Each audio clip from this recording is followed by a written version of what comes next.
के भंटर भवन में उस वक्त अफरा तफरी मच गई जब भंटर भवन के नाले में एक गोनी में एक लाश किसी ने देखा। आपको बता दें, लाश देखने के बाद फायर ब्रिगेड की टीम मौके पर पहुंचकर उस लाश को ऊपर निकाल रही है और जिसके बाद में इस मामले की जांच नेहरू नगर पुलिस को सौंप दी जाती है। पुलिस एडीआर रजिस्टर्ड करके जांच शुरुआत करती है और इस जांच में नेहरू नगर पुलिस को एक बड़ी कामयाबी हाथ लगती है।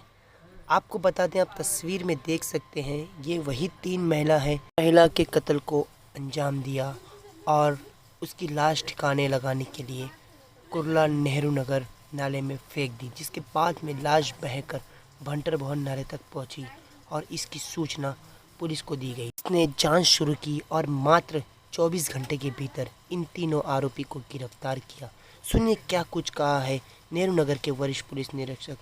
5 तारीख को दोपहर को 12:15 बजे कंट्रोल से हमको मैसेज आया कि एक बंटर भवन के नज़दीक जो एक नाला है वहाँ पे बर्मा शेल ब्रिज के एग्जैक्ट नीचे एक बोरी है, उसमें कुछ तो चीज़ है डाउटफुल। तो हम लोग वहाँ पे गए, वो बोरी को फायर ब्रिगेड के सहायता से बाहर निकाला। फिर वो बोरी खोल के देखा तो अंदर एक लेडी की डेड बॉडी थी, सड़ी हुई थी। और वहाँ पे घटनास्थल पंचनामा वगैरह करके हमने इन्क्वेस्ट के लिए भेज दिया राजौरी अस्पताल में। वहाँ पे इन्क्वेस्ट करते हुए मालूम पड़ा कि उसकी गला दबा के मर्डर हुआ है। उसके हाथ भी बंधे हुए थे, पूरे सड़ी हुई थी, कीड़े पड़े हुए थे बॉडी को। फिर हमने ऑफेंस रजिस्टर किया और इस ऑफेंस के इन्वेस्टिगेशन के दरमियान हमको एक मालूमात मिली कि एक रिक्शा वाले ने 2 महिला को कामगार नगर से माहौल गांव लेके गए थे और माहौल गांव से आने के टाइम वो 2 महिला के हाथ में बोरी थी और वो 2 महिलाओं को उसने नेहरू नगर स्वामी स्कूल के सामने जो नाला है, नया ब्रिज बना है, वहाँ पे उसने छोड़ा था। तो खुद आया हमारे पास।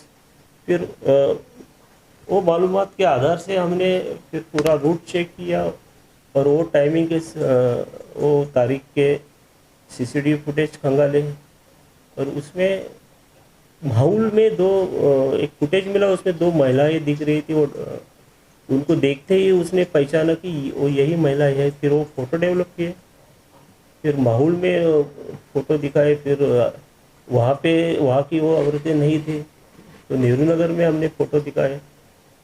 तो खुफिया जानकारी मिली कि ये महिलाएं है, वो कामगार नगर के वहाँ पे रहती है।